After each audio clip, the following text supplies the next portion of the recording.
Ahojte, moje meno je Lucia, som lektorka kresby. Umeniu celkovo sa venujem už od 9 rokov. Už v podstate od mala som vedela, že chcem robiť niečo s umením. Začínala som kreslením portrétov, neskôr som kreslila aj krajinky a použila som aj rôzne techniky, kresba tými farebnými pastelmi, kresba pastelkami alebo maľba.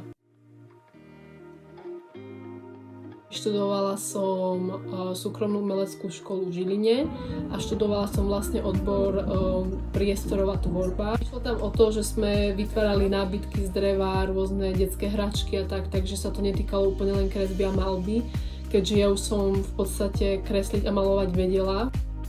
Takže som sa chcela zameriavať aj na troška také ako keby iné veci. Vo voľnom čase samozrejme pozriem aj nejaký ten seriál, rada čítam aj knihy, idem si niekde zašportovať, chodím do fitka.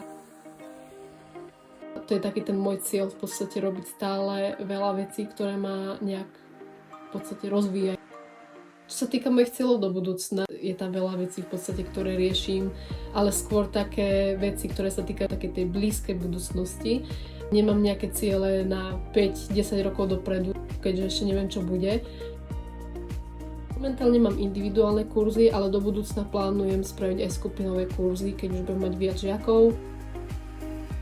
Viac informácií vám poviem pri osobnom stretnutí, ktoré si dohodneme v podstate cez e-mail alebo telefón, takže sa nebojte mi napísať správu. Snažím sa na tom prvom stretnutí zistiť hlavne, čo vás baví, aby som vedela nejak nastaviť ten program. Čo sa týka sociálnych sietí, som aj na Instagrame, aj na Facebooku.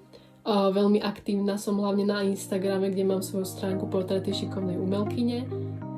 Toto je samozrejme len také úvodné video, budem rada, keď sa s vami stretnem osobne a poviete mi o sebe niečo viac, čo vás baví, čomu sa venujete, tak ste začali vy. Ďakujem za zhliadnutie tohto videa a dúfam, že sa vidíme. Ahojte!